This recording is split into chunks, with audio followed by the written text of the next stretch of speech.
Welcome to Lead for Good, a podcast for nonprofit leaders of all titles and all experience levels. This is a show where the audience will meet and get to know top nonprofit leaders. Together, we will take a deep dive into nonprofit leadership, endeavoring to uncover and unpack the most important characteristics, traits, strategies, and actions of successful nonprofit leaders.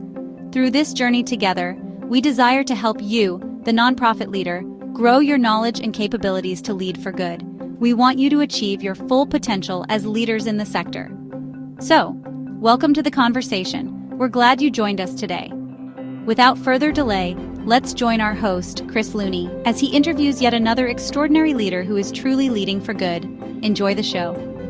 Hey everyone, thanks for joining the show. Today on Lead for Good, we welcome Nancy Batterman, an executive coach and nonprofit strategist from Proactive Leadership Group, whose work has strengthened leaders across the nonprofit and corporate sectors. Nancy also is the author of a leadership book that captures many of the hard-won lessons she gained as both a CEO and a trusted advisor to executives. She's known for helping leaders grow with confidence, navigate complexity with steadiness, and build cultures where people can thrive.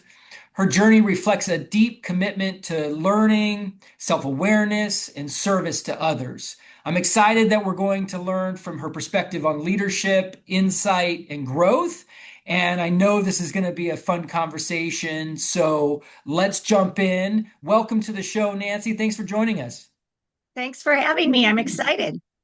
Yeah, I'm excited too.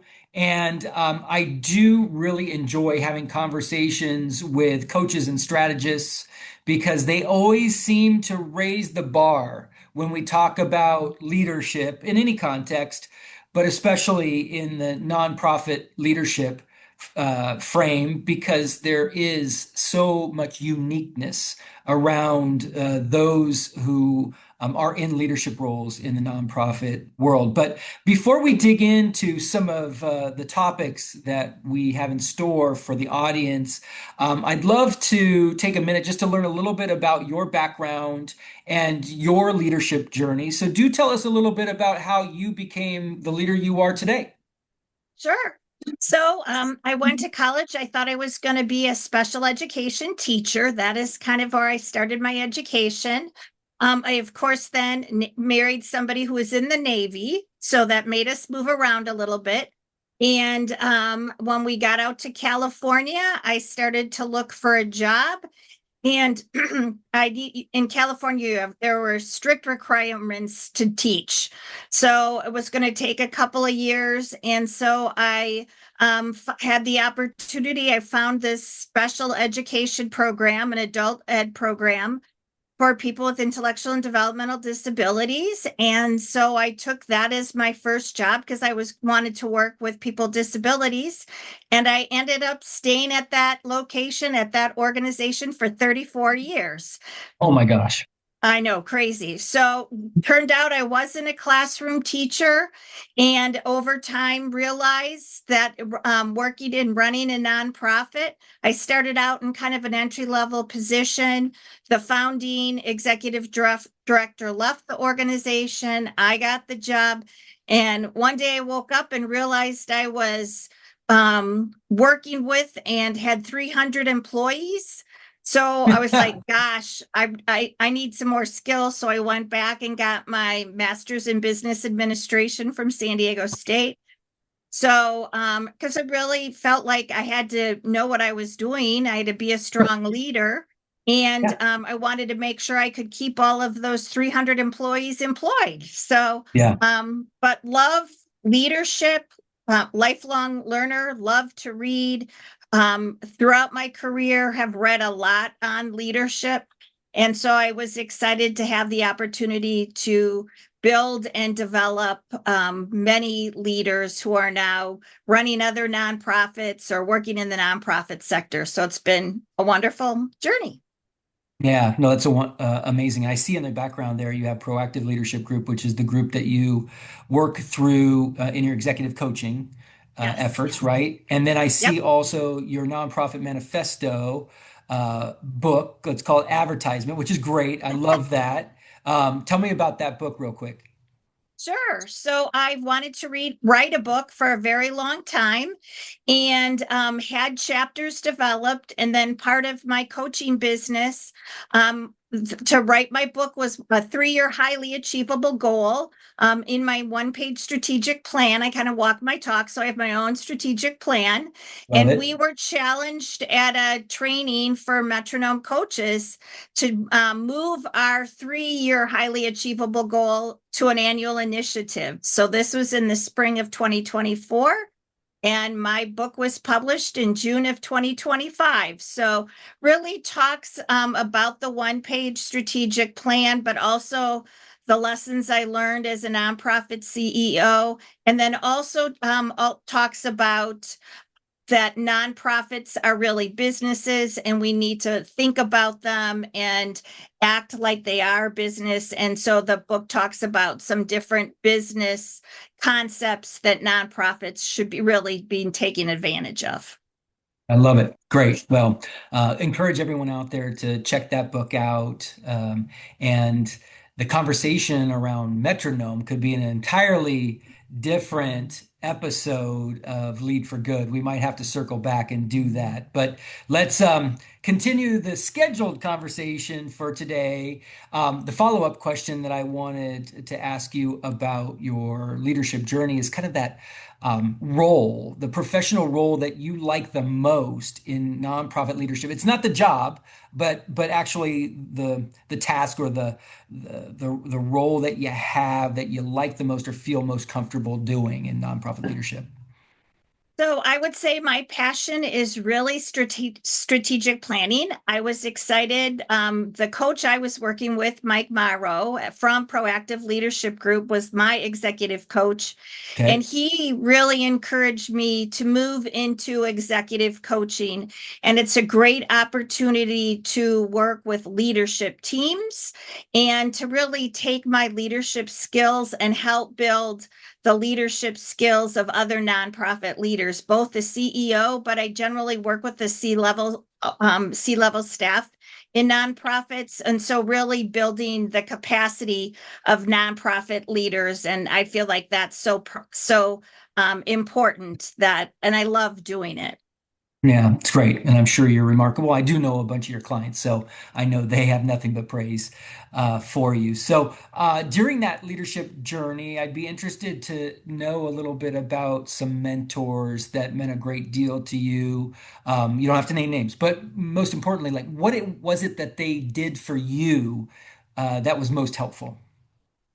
So I would say the first mentor was my first boss when I was working at that time employment and community options, and he was wonderful because he really encouraged me to take risks and to understand that mistakes weren't bad things, but that you wanted to learn from them. And anytime I said, I really want to do this, I learned over time that if I said that, I was going to do it.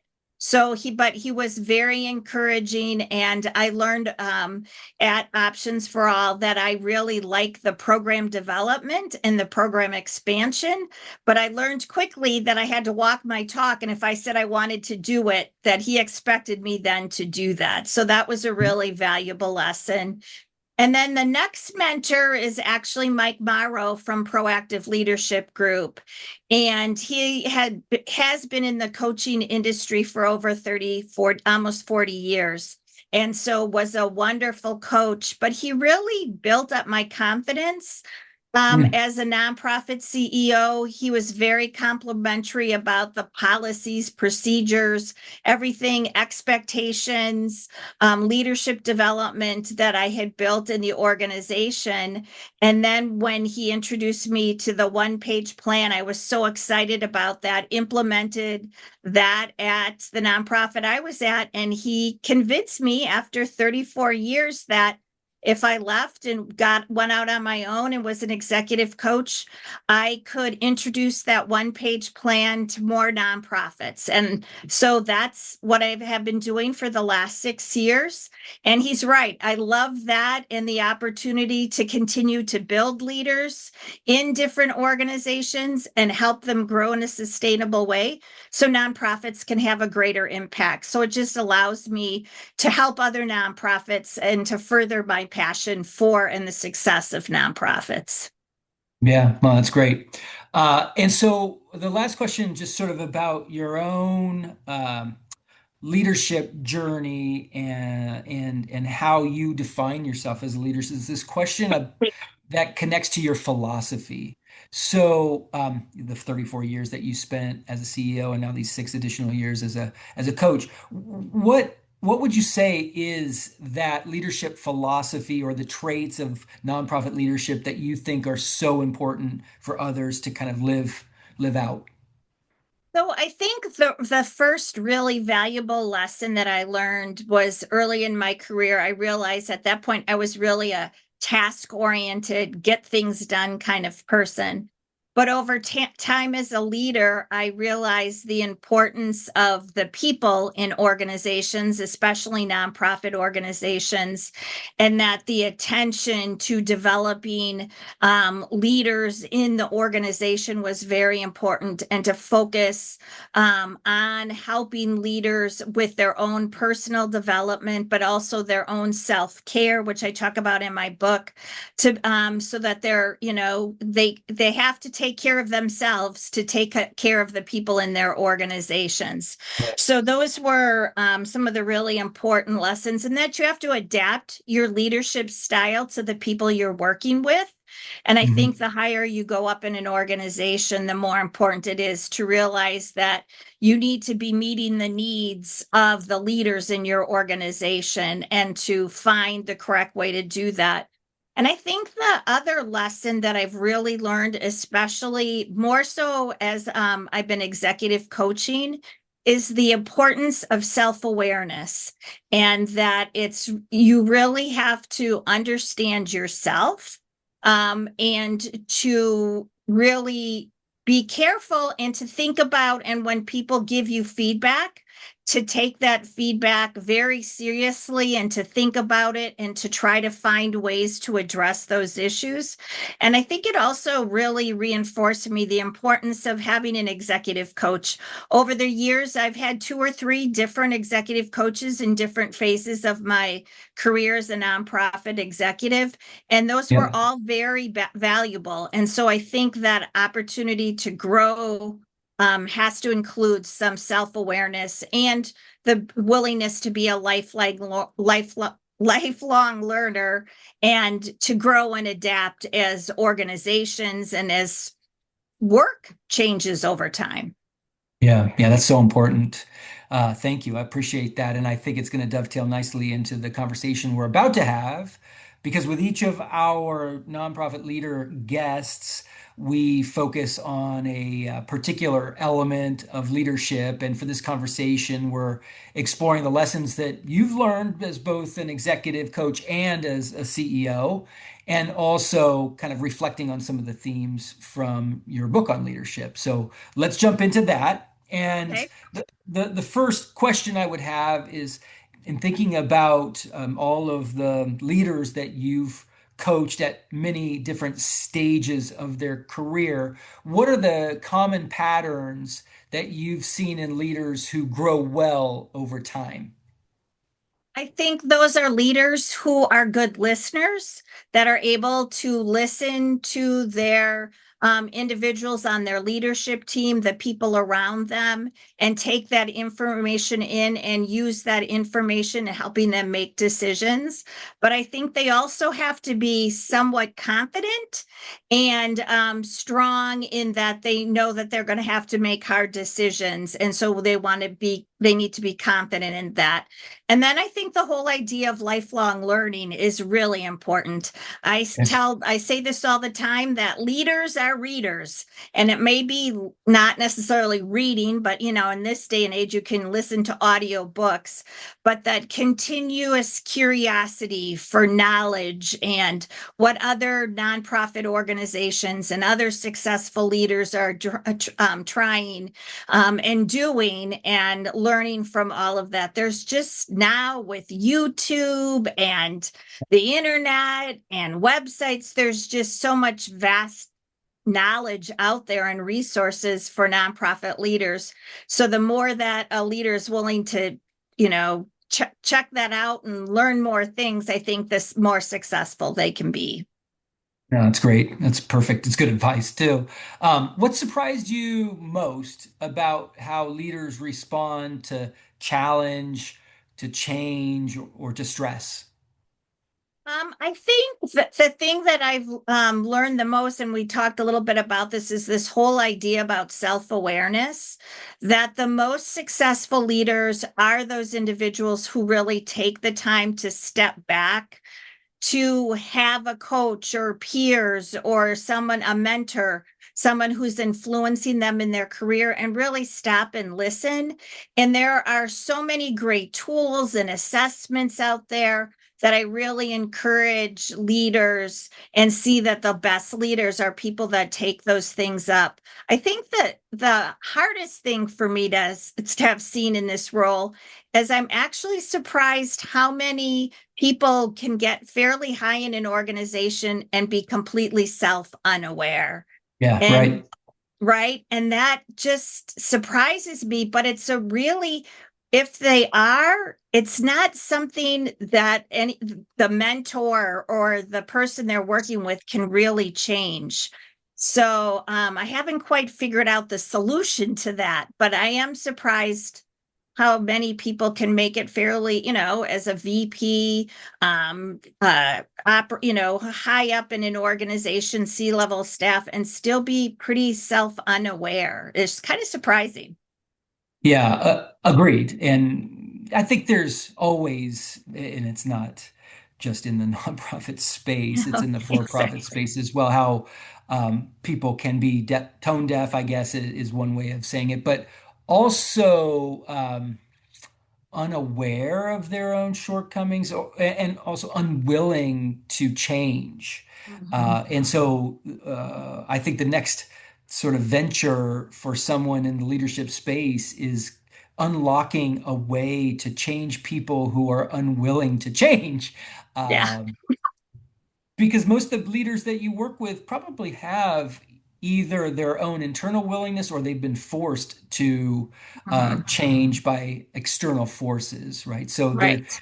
change is inevitable for them because they're probably willing to change, or they're being forced to change. And Mhm. I don't think we've tackled yet the people that are unaware that they need to change or are unwilling to change. That's going to be a whole new breakthrough. Maybe there'll be some Yes. miracle drug for that in the future. I'm not sure, but it's Yeah, it's it it's a would be very nice. yeah, it's a very good observation, the significant number of people who seem to fail upward, right? Right. And that's not great. That doesn't help our organizations thrive.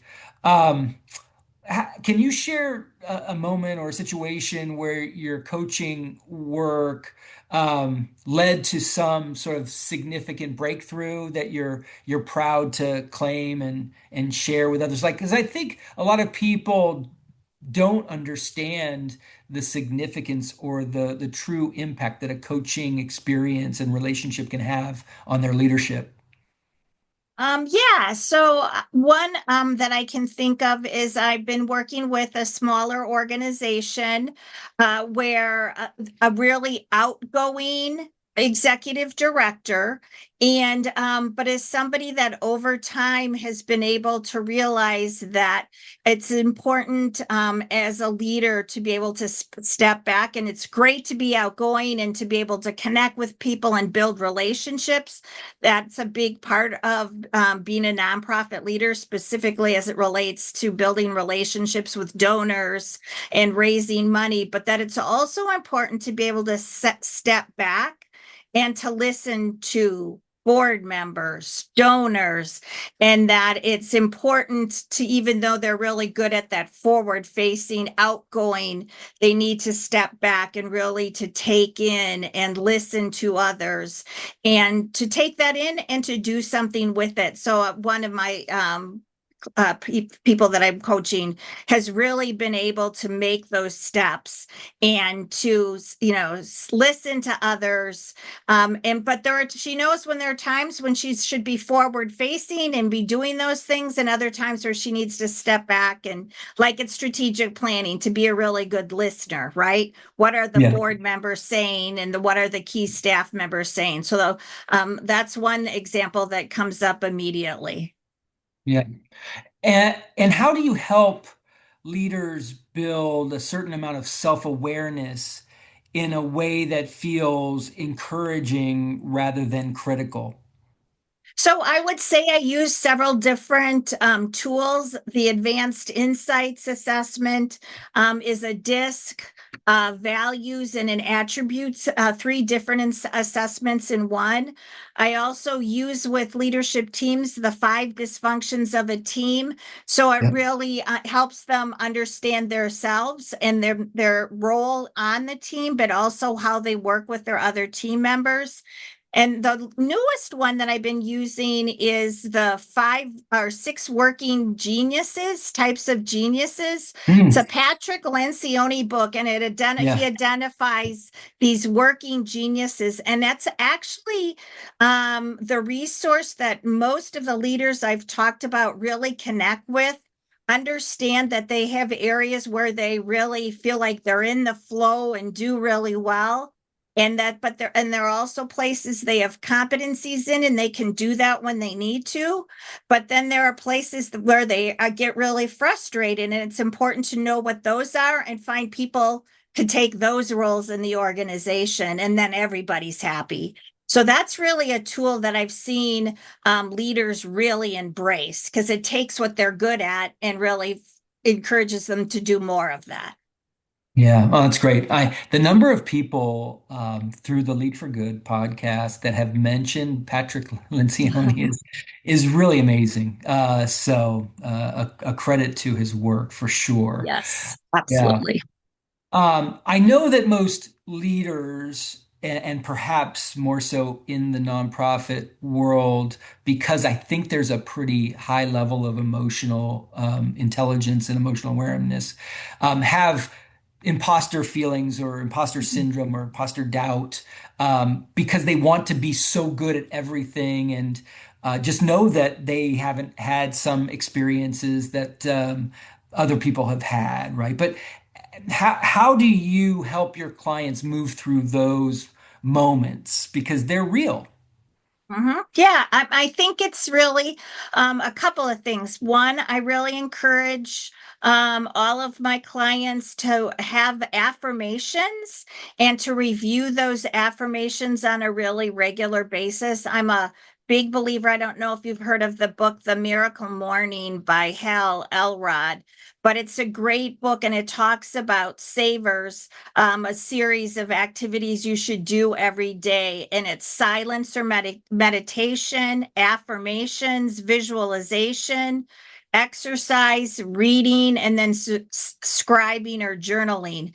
And that whole process, or any morning process, to really settle people down, to get them to think about their goals and aspirations for the day. And the whole, I can't really explain how or why affirmations work, but I see them working all the time, and I'm fascinated with that. But when you really start and talk about, I am a strong leader, and you have these I am statements that you're Oh, making okay. about yourself, it really helps build confidence in leaders, particularly in those areas where they feel like they might have imposter syndrome. So Stuart Smalley was correct back in the SNL days from the early 80s maybe, but um so these are affirmations that you're writing about yourself, not others, Yes. and they're not affirmations that others are writing about you. They're There- your own personal, I am strong, I am great, I am able to, yeah, okay. That's helpful. Yeah, interesting. And I don't know of a single person that hasn't had imposter syndrome, but I think in the for-profit world, you're really encouraged to fake it until you make it. And Exactly. and that might there might be some, truth, like fake it until you get the experience to know how to make it. But it sounds a little crass in the nonprofit world, or a Mhm. lot of nonprofit leaders don't want to admit that it's just going to have to gain some experience before you really feel like you have that level of expertise or facility with the concept or whatever it might be. But it Mhm. is unfortunate that oftentimes you just can't get anywhere in that feeling of imposter syndrome until you have the personal experience. Right. And I think it's important to have good relationships, some close people that you work with that are peers, so that you can have conversations with them and you over time realize that the same doubts you have, other nonprofit CEOs have as well, right? And you're all kind of fighting the same challenges and problems and Right. issues, and you're not there all by yourself. You've got other peers there that can support you. And I think that's really important to make sure as leaders, we all find that support system around us. Yeah, well, that was the whole rationale for starting Fulcrum, and you joined Fulcrum, and we love having you as a member. And there are just all these other executives who are members because it is very lonely at the top, right? And Yeah. it's a great opportunity to have um, advisors and friends who have been there and done that to get you through certain situations that maybe you haven't had, and you can lend your own expertise to others when they haven't had a particular situation arise. So that's probably my favorite advice, just because it connects so deeply to what I'm passionate about, which is keeping executives connected to each other, and helping them through, the dark moments, or even Mhm. celebrating the great Yep. moments. Because it Yeah. is really important to, I think nonprofits get so busy in doing the work that they sometimes forget to celebrate the successes. And that is really important for everybody on the team to, once they've worked hard and accomplished something, is to really celebrate that and recognize those accomplishments and take time to appreciate them.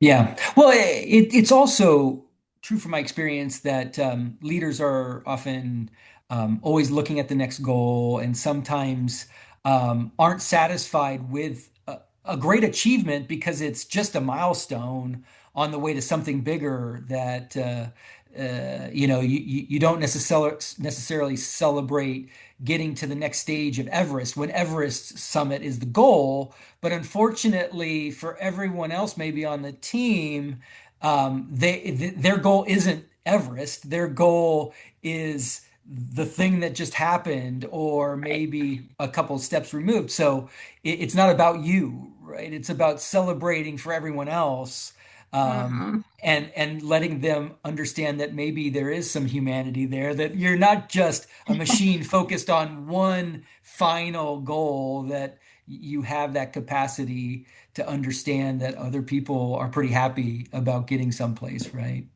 Exactly. And I think that's really key in fundraising, right? With development staff and putting on big events, and to really take time to celebrate when you get those big gifts made to the organization, those large donations, or have a very successful event. All of that is stressful, and you have to put in a lot of time and effort. So I think it's really important with fundraising to really recognize those hardworking staff when those successes come along, because they're very exciting and are very meaningful to the organization.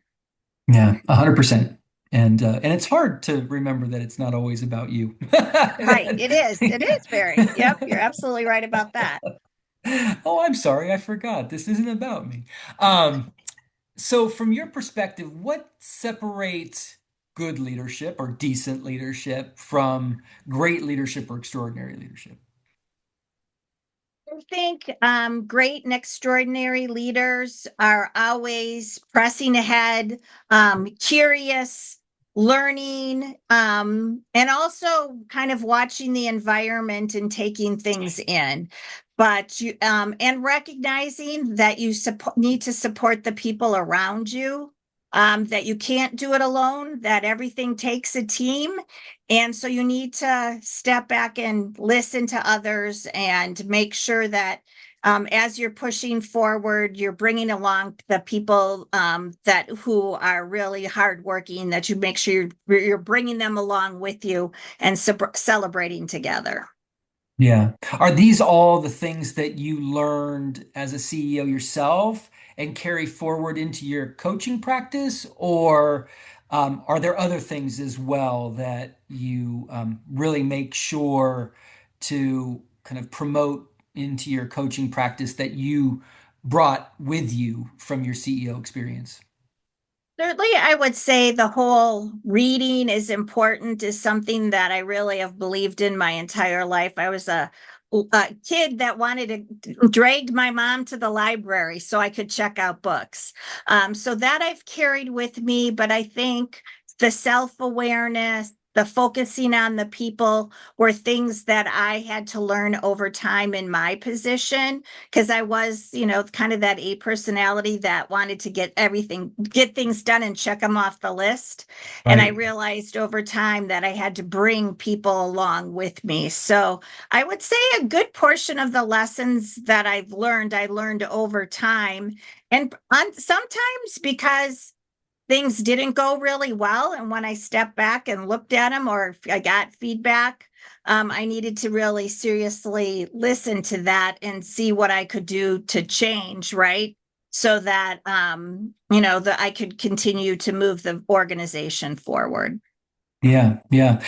Interestingly, and I often don't connect it in my mind in this particular way, but leadership is a lot about decision making, how you make decisions, and the prism within which you make decisions, and how you come about making decisions, and then how you support them and steward them going forward.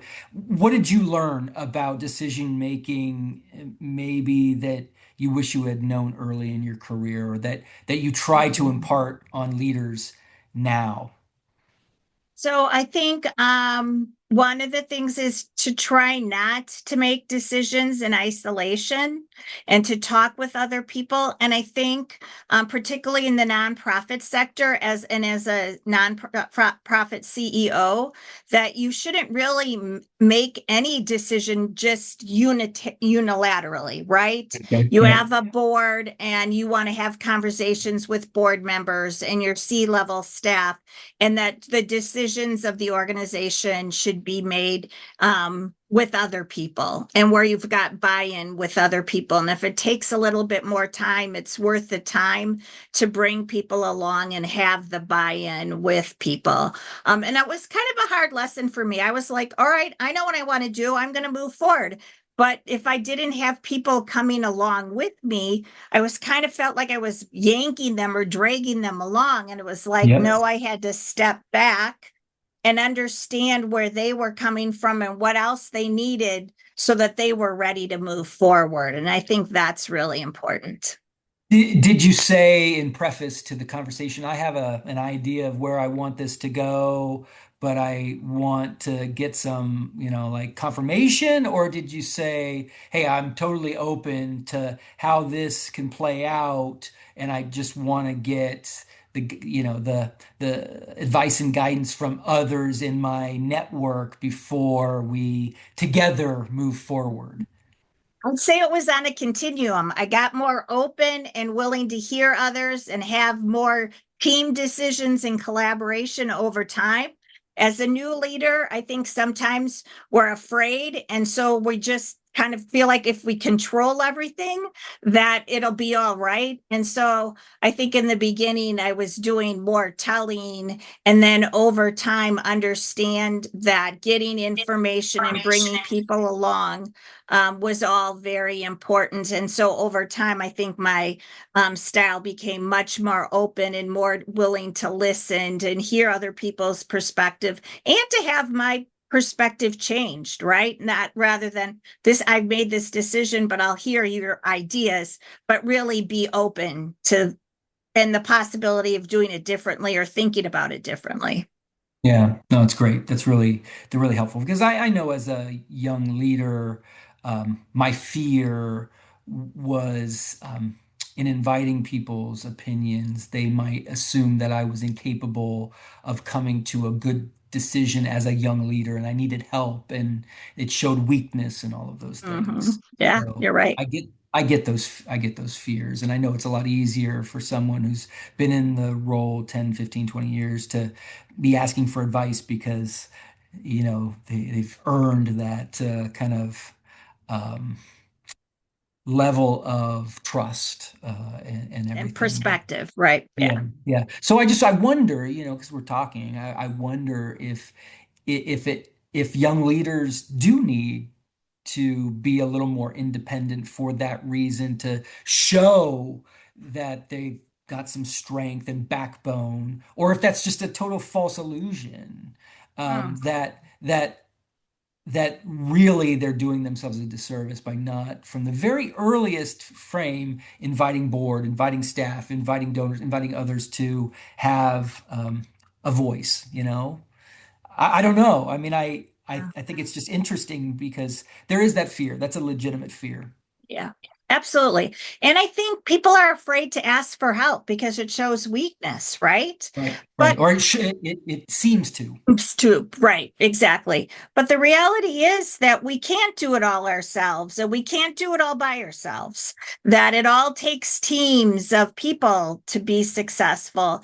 And so, and that we need help. And so that there is nothing wrong with asking for help and being really clear about where you need help and Yeah. putting a team around you that their skills complement your strengths and your weaknesses. Yeah. That's what Yeah. makes a really strong team.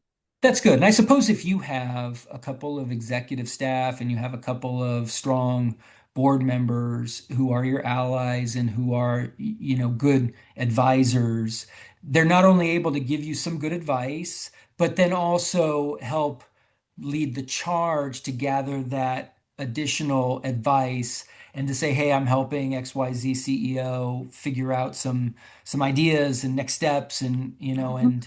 and so I'm collecting feedback on behalf of the CEO. So you can almost insulate yourself from this idea of it's just my weakness. It's actually not just me, but it's the team coming at this in some ways. I don't know. This conversation for a different podcast. I'm sure an entire podcast on decision making. Right? Making, yeah, wow, Yeah, that which would is be powerful with a it would couple be. maybe of CEOs and in talking about, yeah, Yeah. that Well, would be a fascinating conversation. I'm writing this down not only for Lead for Good, but also for Fulcrum Member Exchange as well. So Ooh. we'll tackle that because decision making, the act of making decisions is central and so fraught with challenges in many Yep, absolutely. situations, right? And there's always that famous, like, I remember my mother was famously an executive in the fundraising realm, would say, listen, I always put a volunteer between me and trouble. and as a staff member, that's pretty wise, right? Yeah, You need to insulate yourself when you're making critically important positions. So exactly. Well, and you uh, don't want to be that leader that's out way on the edge of the branch, right? Where they've made this decision all by themselves out there. That's yeah, kind of, yeah, that's really scary, right? You want to have a yeah. team around you that's going to support you and hold that branch up. That's right. Well, exactly. And the analogy works because everyone understands how the end of the branch is so weak. So Exactly. there you go. That's good. Well, when you were the CEO, I'd be interested in a kind of understanding like how you kept your team aligned during the challenging seasons, because over 34 years, I guarantee you, you had some pretty dicey moments where things didn't look so great. And how did you stay strong? How did you keep the leadership team together? Wow. So what first comes to mind is in 2008 when, kind of the economy was really bad and there were significant financial issues within the state of California. And so we knew that we were going to have to make some hard decisions, particularly because there were going to be rate cuts to our funding.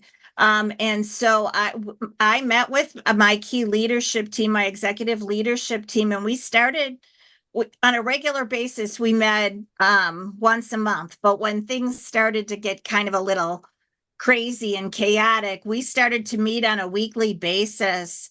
And I didn't know it at the time, but that we decided to make some big decisions early on. So when we saw that rates were being going to be cut, we made the really hard decision that we are going to have to lay off people.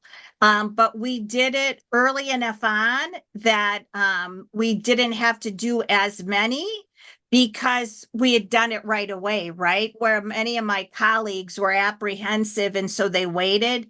And then, they'd started to lose money because there were rate cuts. And so they had to make bigger cuts I than see. so.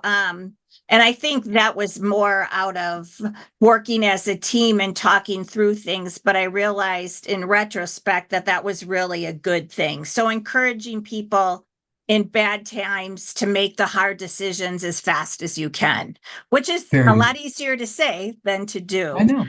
Yeah. So, Yeah. but that's what comes to mind as kind of the one of the key things that works successfully for us. Yeah, no, that's great. And as you think about employee engagement and and making people feel valued, what are some of the tricks? What are some of the things that you recommend to help leaders make their people feel truly valued? So I think employee recognition is really important. We had values and we talked a lot about values and recognized the people that demonstrated our values. So employee recognition. We also did a really fun thing every year. We did a management retreat and we went off site and did and had a theme to it. So one year was the Knights of the Round Table and we really did some activities around that. We did something. We're lucky we're in Southern California, so we actually did a retreat, and it was a Disney theme. But we would work hard, and what I always told people is we wanted to work hard and play hard. So make sure that there was a balance between the working and building our annual objectives and what we are going to work on, but then also to have some real fun. So we all built those little remote control cars. You could do that at Disneyland or Disneyland. And then we raced them. We spent a lot of time in the hallways of our office building racing our little cars. But it was a lot of fun and it really, so that you got to know your colleagues. With a lot of with my clients now, I do what they're called cohesive questions. So questions to build the cohesiveness and so that each person on the leadership team knows something about their colleagues and it's a little bit more than just the professional relationship but caring personally about them. Oh, that's wonderful. Yeah, it sounds like that's built into a bit around building the right culture Yes. for the organization. And are you a big sort of culture warrior when you think about your leadership coaching? Most And definitely. yeah, and so what are the things that you seem to be talking about most frequently with your coach leaders when it comes to culture change and culture improvement and all of that? So I would say it starts with the CEO, that the CEO really builds and is the foundation of the culture in an organization. And I think core values in organizations are critical, and those core values should be exemplified in the organization on a regular basis and to really work towards that. And so building a culture where values are an important component and caring about the people. I'm a big fan of Radical Candor and I think it's Kim Scott, and her book about, you got to, it's care personally, but also to have radical candor with them. But that those concepts are important.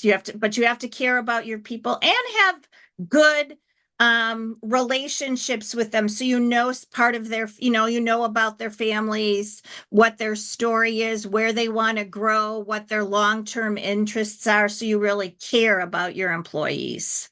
Yeah, that's great. And so it seems like there's a lot wrapped up into the sort of concept of leaders being open to feedback, even if it's negative, Yeah. and also allowing people the flexibility or the opportunity to speak honestly without, Yep. retribution or fear. Those pieces do fit into that culture improvement. Yes. Yes, Okay. absolutely. Yes. Yes, we have to be good listeners and hear when people it has to be done right with the right that you care about. I think that's why the caring about somebody is important, so that they know that you care about them, and that when you're providing particularly difficult feedback, it's because you care about them and you want them to be successful. So they could hear it from I want to help you do better because I want you to be successful perspective. Yeah, and taking it back, you as a leader have to also embrace feedback from them in the same spirit, right? And Absolutely. how Yes. how how do you encourage that kind of openness to um, criticism, I guess? I think some of that is, as a coach, I'm really honest with my clients. And, we have kind of talk about blind spots. And when Okay. I see blind spots, to talk about them with my clients, but also for them to ask their team what their team sees as their blind spots, and then Wow. have those one-on-one conversations with their team about, because we all have blind spots, so it's just about understanding what yours are and understanding what mine are, and how do we help each other to work around those blind spots. Oh, that seems scary, but at the It same is. time, but at the same time, just so eye-opening. And talk about where there's probably the best breakthroughs. It has to be in understanding blind spots and then building a certain amount of strength or awareness, or even just support from other staff to Mhm. overcome, because some blind spots, and you can correct me if I'm wrong, might just be things that certain leaders have not been trained to do or unprepared to do or haven't had any muscle building in that area, right? Right. I would say it's some of that. And sometimes our greatest strengths are also our greatest weaknesses. And so something that we're really good at, sometimes we kind of take too far. And then that's when it becomes a blind spot. So you want to make sure that you have balance. So, for example, I have a leader who really good at pushing others and having lots of goals and objectives for every employee and every department and of themselves, and pushing people to grow and to be better. But at some point, it starts to push too hard, right? and then people feel defeated or they can't keep up or they're overwhelmed. So understanding it's great to push, but you also have to celebrate successes. So there's an example where there's a great strength, which is great for a leader, is to be able to challenge their organizations, but to also realize when that's pushing too hard or too fast or too much. Yeah. So just two more questions. Well, first, what are some of the most common blind spots of leaders? Oh boy, I don't know if I can answer that question because I don't know that they're necessary. I think it really has to do with the leader's personality and their strengths and weaknesses. So I haven't really come across specific things where I've seen Nine in times out of 10, a leader fails in this way. No? yeah, so I haven't really seen that, which I think is a good thing. Yeah. So yeah, I don't know if I could answer that. What are the common blind spots? I think we all have different things. Okay. Well, and lastly, when it comes from the lessons you've learned and the lessons that you share in your book, what would you want to sort of share with nonprofit leaders out there that you think would be most important for them to really understand or to think through or to act out on as a leader, maybe early in their career? Hmm. Wow, that's a big question. Um, Yeah. I mean, so many things come to mind, but I think we've talked about the self-awareness. So I think as leaders, particularly early on, if they can start to be open to that self-awareness, and if you do a little over time, right, and are willing to change and adapt, Yeah. it's a lot easier than you get to a place where it's this gigantic blind spot. So I think that whole idea of trying to be self-aware and have curiosity, I think is probably one of the most important things I would like to help future leaders develop over time, and to really Yeah. think about that as being an important part of their growth as a leader. Yeah. Well, in our conversation today, I want to explore from the conversation the ideas of decision making and the ideas of blind spots and how Okay. to overcome them, to identify them, to be comfortable with the idea that we all have them, and so you're not perfect and let's figure them out. So I'm so grateful to you for sort of highlighting a couple of these really amazingly important elements of nonprofit leadership that are so important to every leader out there. And I just want to encourage everyone to check Nancy out, check Proactive Leadership Group out, and make sure to check out the Nonprofit Manifesto, her book. But Nancy, thank you for being a part of the podcast. Unfortunately, we're at the end of today's session. And if you've enjoyed this show out there, everybody, please like and subscribe to it. Please also check out our two other podcasts. We have Mastering Fundraising. We also have the Nonprofit Edge. In all three of these podcasts, we interview extraordinary leaders who share with us their journey and also give us all kinds of great wisdom and advice on how to be the best possible nonprofit leaders we can be. So, to everyone out there, thanks again for joining, and we'll look forward to seeing you back on our next episode real soon. Thanks all. Thank you for joining us for this most recent episode of Lead for Good. Our passion is helping nonprofit leaders reach their full potential as leaders, and we sincerely hope this episode has been edifying for you. Please subscribe to this podcast to not miss any of our Lead for Good conversations. We welcome your feedback, suggestions, and comments via email at hello@fulcrumleader.com. Lead for Good is a production of Fulcrum Nonprofit Leadership. Please visit us on the web at www.fulcrumleader.com. Until next time, we wish you all the best and encourage you to always lead for good.